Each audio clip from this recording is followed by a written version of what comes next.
मन में पेशेंस कैसे आए? आज हर उम्र के लोग इससे पीड़ित हैं, इम्पेशेंस बहुत ज़्यादा है। 4 बातें मैं आप सबसे कहता हूँ। अपने हृदय में क्षमता या पेशेंस को बनाए रखना चाहते हो तो सबसे पहली बात, सकारात्मक सोचना शुरू करें। सोच को सकारात्मक बना करके चलें। कहीं भी किसी भी प्रकार से नकारात्मकता हम पर हावी न हो। थिंकिंग पॉजिटिव हो तो एटीट्यूड भी पॉजिटिव होगा, और एटीट्यूड पॉजिटिव होगा तो परिस्थितियों के साथ तालमेल बनाने में हम अपने आप समर्थ हो जाएंगे। तो पहली बात, अपनी सोच को सकारात्मक बना करके चले। दूसरी बात, कर्म सिद्धांत पर विश्वास रखे या विधि के विधान पर विश्वास रखे।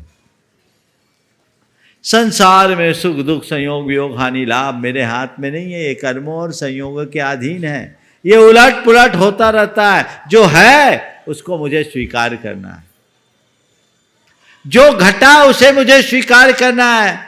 और जब आप चीज़ों को स्वीकार कर लेंगे तो कुछ भी गलत नहीं होगा, और स्वीकार तभी कर पाएंगे जब आपको पता रहेगा ये मेरे कंट्रोल से बाहर है।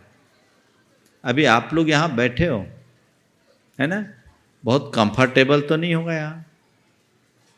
सामान से लकड़ी के पाटे मंच पर बैठे हो सकता आज तो मेरे भाग्य का मैं क्या ही बोलूं महाराज जी। आज तो मुझे लग रहा है कि वो YouTube से सब देख देख के, पर आज साक्षात देख रही हूँ, उसको भावना मुझे एक्सप्रेस करना नहीं आ रहा। बहुत सुंदर। मैं वो बात नहीं कह रहा हूँ। यहाँ जितने लोग बैठे हैं बहुत कंफर्टेबल पोजीशन तो नहीं है ना। बैठे हैं, कुछ लोग जमीन में बैठे हैं, जो कुछ भी बिछाई हो गई सो हो गई, ऊपर जो बैठ गए सो बैठ गए। पर आप यहां अपने आप को कंफर्टेबल फील कर रहे हो कि नहीं?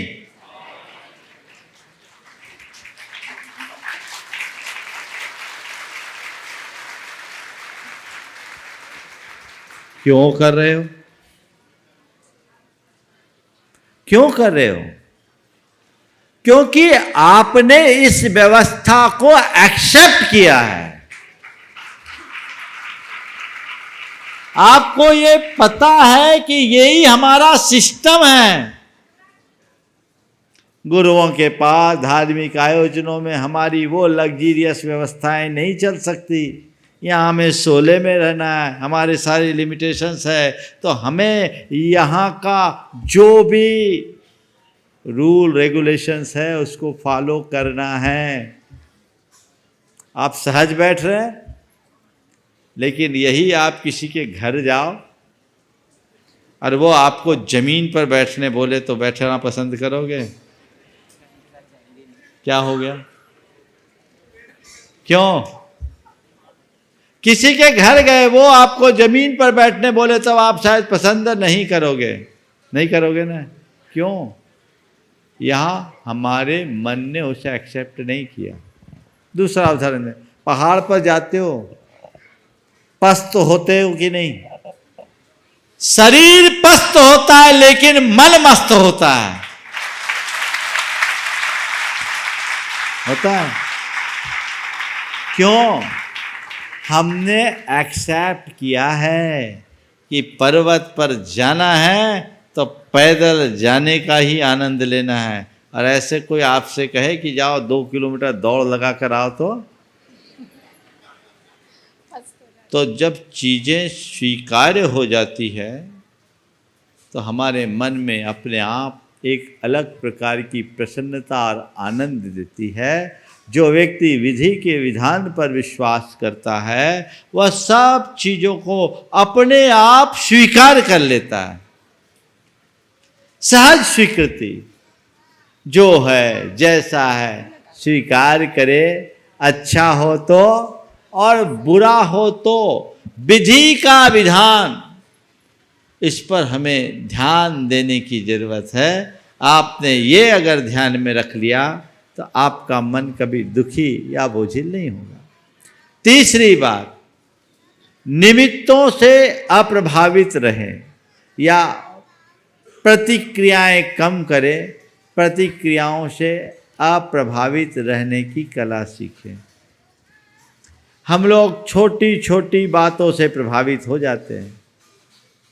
अभी आपसे कोई अगर एक शब्द बोल दे, मान लीजिए आपने सवाल किया, सवाल तो बहुत अच्छा किया और अच्छा सवाल किया, लेकिन कोई आपके बाजू वाले ने कह दिया कि देखो आई तो कोई और काम के लिए थी और महाराज को कुछ और बता रही है, बुरा लगेगा? नेचुरल है। किसी ने एक अपशब्द कहा, वो हृदय में चुभ गया, कोई इंजेक्शन लगाया था उसने, फिर शब्द क्यों चुभा? शब्द नहीं चुभते, जब लोग शब्द को पकड़ लेते हैं तो वो चुभन देता है। हम जब चीजों से प्रभावित होते हैं वो हमें अंदर से उद्वेलित करता है, तो हम चीजों से अप्रभावित रहें, उन्हें इग्नोर करने की कला सीखें। जो घटे उसे एक्सेप्ट करें और जो अघट हो उसे इग्नोर करें। चाहे जैसे शब्द हो, चाहे जैसे प्रसंग हो, कुछ कह दिया, लेट अस गो, इग्नोर कर दे, नजरअंदाज करना सीखें। यदि इस तरीके से नजरअंदाज करने में आप तत्पर होंगे तो फिर कहीं कोई दिक्कत नहीं आएगी। तो तीसरी बात है क्या? प्रतिक्रियाओं से बचना है, यानी नजरअंदाज करना है। कोई कुछ बोल दे, हो जाने दो, हो जाने दो, चीज़ों को पकड़ोगे ना तो बड़ा गड़बड़ होगा। एक बार एक व्यक्ति आया, चलो अब ज़्यादा नहीं बताऊंगा, वो कितने प्रश्न हैं? हाँ 4 हैं, तो मुझे चौथी बात पूरी करनी है, तो ये तो प्रवचन फिर होने लगेगा सारे में बात चलिए, लेकिन ये इग्नोर करने की बात अपने अंदर होनी चाहिए। चौथी बात, कभी भी चाहे जैसी सिचुएशन क्यों ना हो, ये सोचो ये थोड़ी देर की बात है, ये थोड़ी देर की बात है, ये थोड़ी देर की बात है। जब थोड़ी देर की बात आएगी ना, कहीं ठीक हो जाएगा। आप देखिए, आपको कहीं से कहीं की यात्रा करनी हो, लंबी यात्रा हो, तो आप कहोगे भैया 8-10 घंटे की जर्नी है या रात भर की जर्नी, विदाउट रिजर्वेशन हम नहीं जा सकते। लेकिन एक स्टेशन से दूसरे स्टेशन का डेस्टिनेशन अगर 1 घंटे मात्र का, अरे कोई बात नहीं, 1 घंटे की तो जर्नी है, खड़े खड़े चले जाएंगे, है ना? तो बस ऐसे ही एक सोच मन में होनी चाहिए कि ये थोड़ी देर की बात है, फिर सब ठीक हो जाएगा। थोड़ी देर की बात है, थोड़ी देर की बात है, थोड़ी देर की बात है, ये अगर हृदय में बैठ जाए तो आपके हृदय में धैर्य आएगा, धीरज आएगी, और जिस व्यक्ति के हृदय में धीरज प्रकट हो जाता है वो अपने आप ताकतवर बन जाता है, उसकी क्षमता अपने आप बढ़ जाती है। तो ये 4 दृष्टियां अगर अंतरंग में घटित हो गई तो तय मान करके चलना, आप जो चाहते हैं वह सब घटेगा।